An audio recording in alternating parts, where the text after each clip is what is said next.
Well, we changed over to cell grazing 4 years ago, and now everything's run under cells, which is just big mobs in small paddocks for a small amount of time with long rest periods.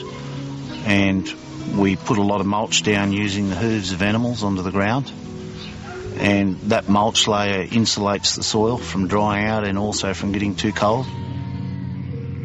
The central west of New South Wales may be in drought, but Nigel Kerin's lambs are growing fat on lush pastures. It's the result of a farming philosophy which puts environmental wealth before money in the bank. To get environmental wealth, most of it comes without spending a lot of money. There's very few input costs into it because all we're doing is managing grass rather than managing livestock, because it's very hard to have money in a money bank if you've got no grass bank in a livestock operation. Nigel Kerin runs sheep and trade cattle on 2,000 hectares at Yeovil, as well as about 600 hectares of cropping. He installed these knockdown electric fences because he hated opening gates. It says something about the man and his approach to farming. I guess now we've got a low-maintenance environment, a low-maintenance livestock enterprise, and a low-maintenance in our people that work in the business as well. Most of the trends that happen in agriculture usually have something to sell you, where the one I've entered into now, it was pretty much only wire, fencing and water that I had to improve, and that was the end of the spending. Get underneath it, Nigel. There we go. Oh, look at that for a mass of roots. Look at that dark soil coming across the top there. Yeah. It may not be a trend yet, but the New South Wales Farmer of the Year's approach to farming is attracting plenty of interest. He's pared back his operation and runs off a strict management blueprint. At its heart is constant monitoring of his pastures and, most importantly, rainfall. It actually smells like fish emulsion, like fish. We found the profit drivers of the business were simply water and managing for water use on our farm. It's our most limiting factor, and yeah, we just pretty much run our business and manage it for water use efficiency. In just under a month, this farm has had 175 millimetres of rain. Ordinarily, a dam like this would be showing a significant inflow. But under Nigel Kerin's philosophy, a dry dam is a good dam. I'm quite lucky where my country has good bore water supply for stock and domestic, and on our farms there's pretty much a dam in most paddocks, but we've found that if we're getting water into those dams, we're not doing our job as managers, as land managers, as good as we should be. And the one thing I never want to see now is water in my contour banks and water in my dams, because I know I've actually eaten into my ecology, and I've actually eaten into my mulch layers and let that water run off the farm. 32 south, 43 minutes, 994 seconds. So paddock name is Naringla Back Tank. It's site number 1. Righto, you got your clicker?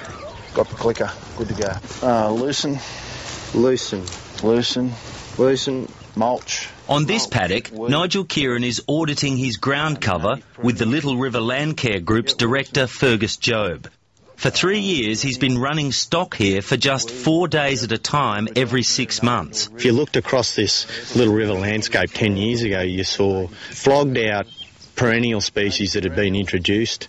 They disappeared out of the system. People couldn't keep perennial species in their system for more than about 4 or 5 years. They were almost monocultures, so they were lucerne and subclover.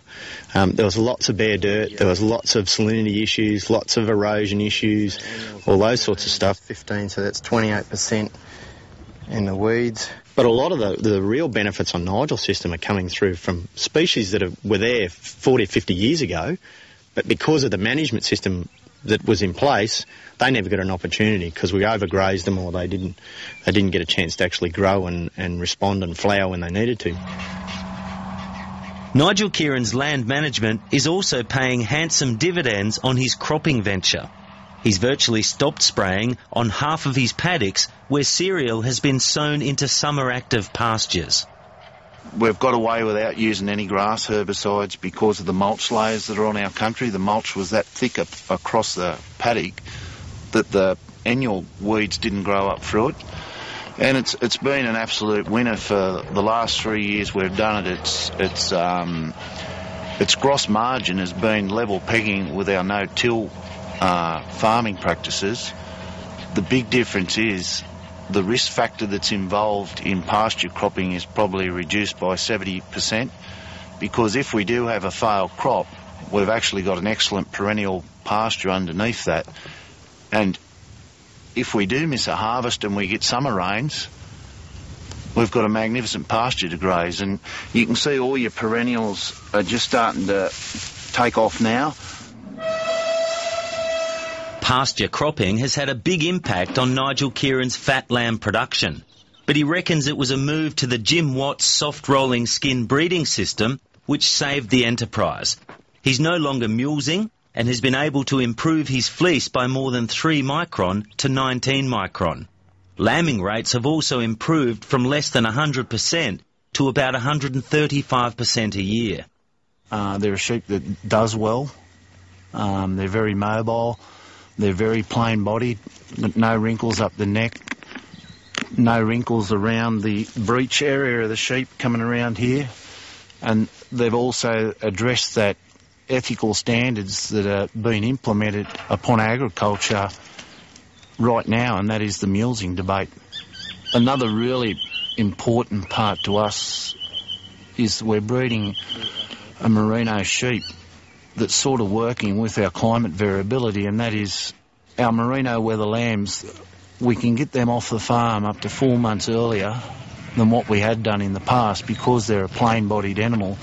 They mature quicker, put more weight on quicker, and they're able to get them off the farm. And what that does then is when we sell our weather lambs into the lamb trade, we put some money in the money bank and we put grass in our grass bank, and that grass is put in there to put more weight on the ewes to get better conception, to breed more lambs later on in the year.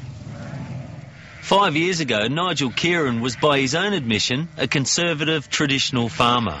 His road to Damascus came after attending a holistic farm management course and then engaging the services of a business coach. Right. So a lot of the plants we can see are growing out of old crowns, but there's a lot of recruitment as well. That coach is Sean Martyn. His company provides Nigel and Kate Kerin with accounting and tax advice and a range of other services. And while he's a trained agronomist and livestock specialist, he says his focus is working with individuals. Our mission is to really help people help themselves, and the idea of our coaching is to build the capacity within the individuals that we're working with to the point that we actually become redundant. Agriculture is a tough game, and a lot of people feel that they are at the whim of climate and prices and factors outside of their control. And that's the person that I started working with 4 or 5 years ago. Nigel was, and I think he'd be happy to admit, pretty stressed about the pressures that were on the business. Now I see somebody who's in control of their business, has a business that works for them rather than the other way around. For Kate Kerin, the change in her husband has been profound and has extended well beyond how he runs the farm. The whole family concept, especially, it was his idea of a great Sunday out was to sit on a tractor and listen to Ray and the boys rather than be at home with, the wife and kids. And I think through the whole thing, it just taught you, family values and family first and, all those sort of things. And the winner of the 2008 Farm of the Year is... Nigel Kerin, Yeovil. Nigel Kerin is passionate about the business of farming and says he was honoured to be named Farmer of the Year. According to the New South Wales Farmers Association, Nigel Kerin's recipe for success in a time of prolonged drought sends an important message of how to not only survive, but thrive. The only thing farmers make money out of in the livestock game and even in the cropping game is water. And the one thing you've got to manage for is water use. So if you start hand feeding, you've basically drawn a line in the sand and said, I'm going to keep hand feeding till this breaks. And by the time that breaks, you may end up with nothing but a dust bowl. And you can go back into average rainfall straight after that for the next 12 months, but you'll never ever grow the grass you could have had you have kept the cover on that country.